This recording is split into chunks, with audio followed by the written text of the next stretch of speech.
ये मेरा घर है। यहाँ किसी को भी आने या जाने के लिए मेरी इजाजत की जरूरत है। आप काम तुम्हारी माँ आके करेगी। आंटी हौसला करें। क्यों आई हो तुम यहाँ पे? दूर हो जाओ मेरी नजरों से।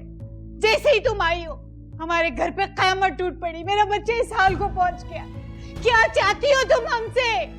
मैं मर जाऊं, ये मर जाए, ये घर खत्म हो जाए और तुम बस राज करो, यही चाहती हो ना?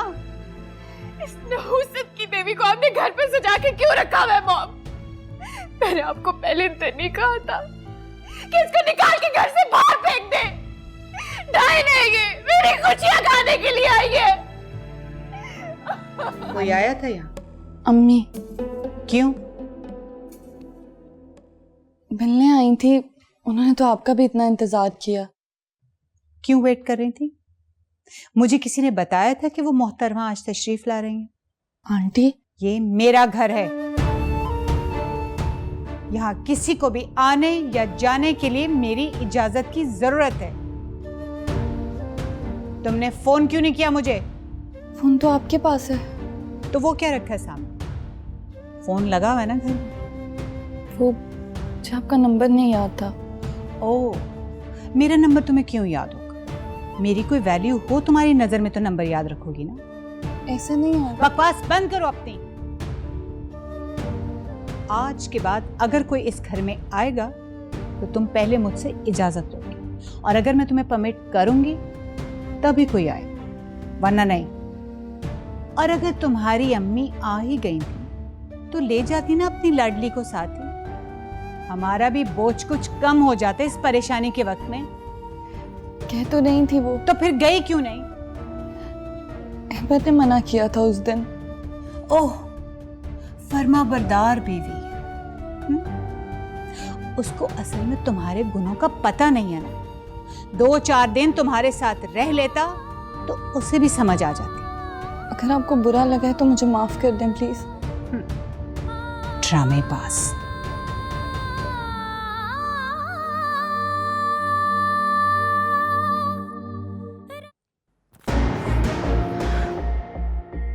आप, तुम यहाँ अपनी नींदें पूरी करने के लिए आई हो? वो मैं नमाज के लिए जागी थी, फिर काफी देर जागती रही और फिर सो गई। काम तुम्हारी माँ आके करेगी। आखिर ऐसा क्या काम किया था महारानी ने कि थक के सो गई? उठो उठो और उठ के मेरे लिए नाश्ता बनाओ। जी अच्छा। और हाँ, मैं सुबह उठकर बेड टी लेती हूँ। इतनी देर में तुम्हें यह भी अंदाजा नहीं हुआ कि इस घर की रूटीन क्या है? जल्दी।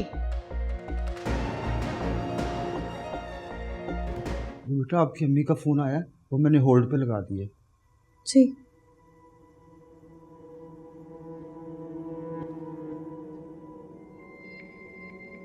अस्सलाम वालेकुम अम्मी, कैसी हैं आप? आपकी तबीयत ठीक है? वालेकुम सलाम बेटा, तुम कैसी हो? मैं तो बिल्कुल ठीक हूँ। मैं ठीक हूँ अम्मी। आप 1 मिनट होल्ड करती हैं या 5 मिनट बाद दोबारा कॉल कर लीजिएगा? क्यों बेटा, खैरियत तो है? अम्मी मैं कह रही हूँ ना। अच्छा ठीक है, मैं इंतजार कर रही हूँ। जी।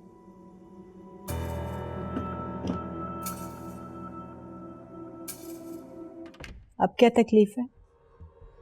वो मैं आपसे इजाज़त लेने आई थी, अम्मी का फ़ोन आया। अगर आप इजाज़त दें तो मैं बात कर लूं?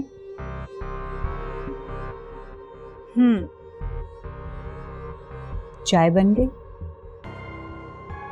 नहीं। तो फिर पहले चाय लेकर आओ ना, फिर बात कर लेना। जी अच्छा।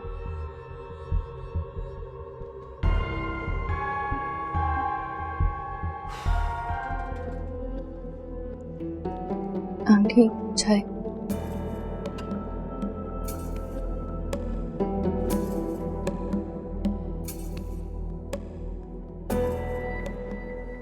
क्या बात है?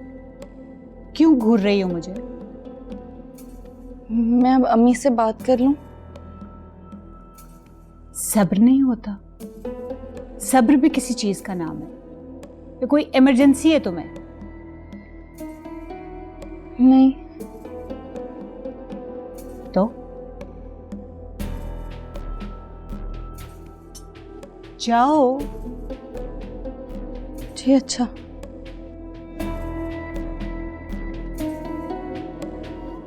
मेरा फहद तो जिंदा लाश बन गया। मुझे समझ में नहीं आ रहा कि क्या हो रहा है। डॉक्टर्स क्या कहते थे? क्या मसला है? वो क्यों ठीक नहीं हो रहा?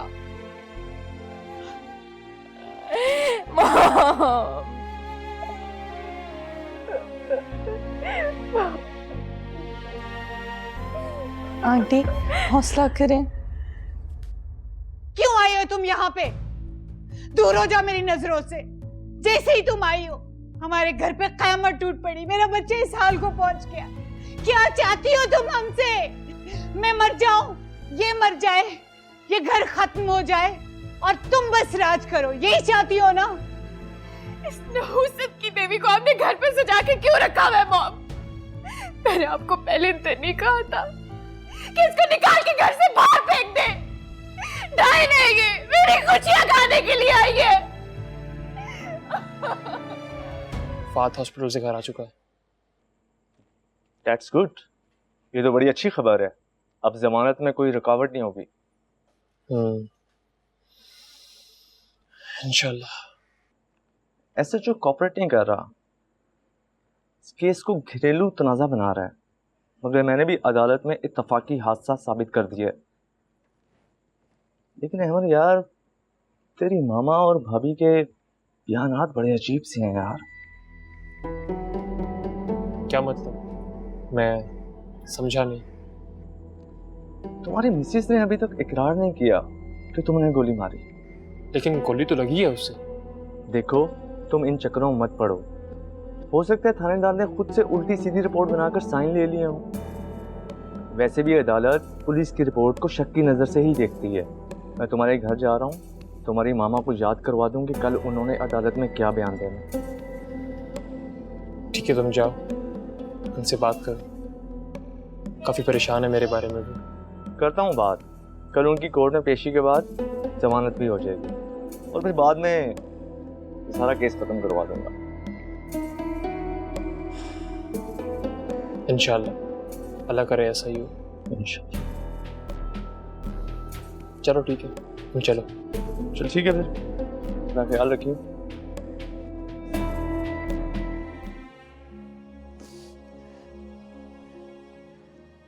कबीर बेटा, देखो सब्र से काम लो। कल अहमद साहब आ जाएंगे, सब ठीक हो जाएगा। देखना कैसे सब बदल जाएंगे। कुछ नहीं अनवर चाचा, बस अम्मी की याद आ रही थी। तो आप मेरे फोन से बात कर लो बेटा, जरा एहतियात से, और बात करके यही रख देना बेटा। तुम्हारी वालदा को खैरियत की इत्तला तो मिल जाएगी ना बेटा। आंटी को बुरा लगेगा। आंटी को पता चलेगा तो बुरा लगेगा ना। अब बात कर लो।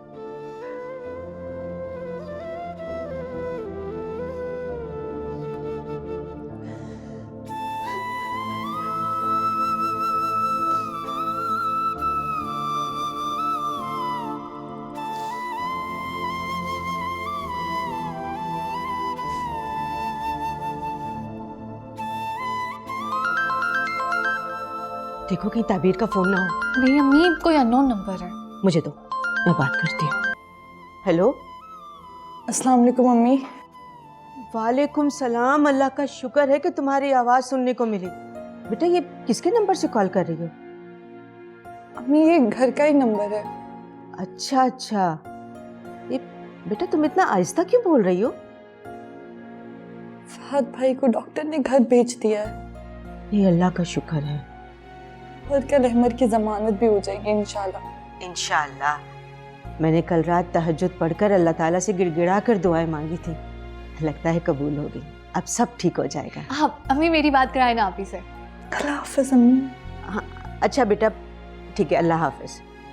अम्मी आपने मेरी बात नहीं कराई। अरे बेटा वो फहद को हॉस्पिटल से घर ले आए हैं, वो जरा जल्दी में थी, तुम बाद में बात कर लेना ना। अच्छा, और ये लो, ये जिस नंबर से फ़ोन आया ना, इसको सेव कर लो नंबर को, ठीक है?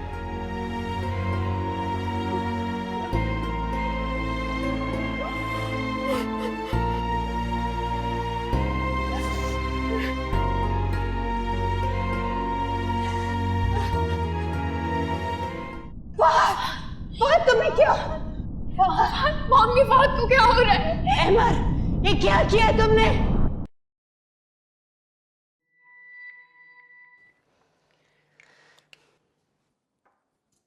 ओहो, आज तो बहुत तैयार नहीं हो रही। कहीं पे जाने का इरादा है क्या? नहीं, मैं कहीं नहीं जा रही। ओह अच्छा, अहमर आ रहा है, इस वजह से तैयार हो रही हो ना? वैसे अहमर के आने से कोई खास फर्क तो नहीं पड़ेगा। और हाँ, अगर तुमने अहमर के सामने कोई भी ऐसी वैसी भाई मेरा मतलब है हमारे खिलाफ कोई भी शिकायत करने की कोशिश भी की ना, तो फिर रहना तो तुमने हमारे साथ ही है ना। और अहमर के अंदर इतनी हिम्मत नहीं है कि वो अपनी मॉम या अपनी भाभी की मर्जी के खिलाफ कोई भी कदम उठा सके। और अगर फिर भी तुमने कुछ कहा तो फिर हमारे पास भी बहुत कुछ हो सकता है कहने के लिए। भाई मेरा मतलब है कहने में कितनी देर लगती है, क्या जाता है इंसान का, सिर्फ जुबान ही हिलानी पड़ती है ना। और हम शक और नफरत की ऐसी आग भड़का देंगे कि तुम सारी उम्र उसमें जलती और भुनती रहोगी। लगी समझ तुम्हें? मैं अमर से कोई बात नहीं करूंगी। ना ही कहो तो अच्छा है। वैसे एक बार कह के भी देख लेना, कोई फर्क तो नहीं पड़ेगा। मना नहीं कर रही हूँ, समझा रही हूँ सिर्फ तुम्हें, वो भी तुम्हारे अच्छे के लिए।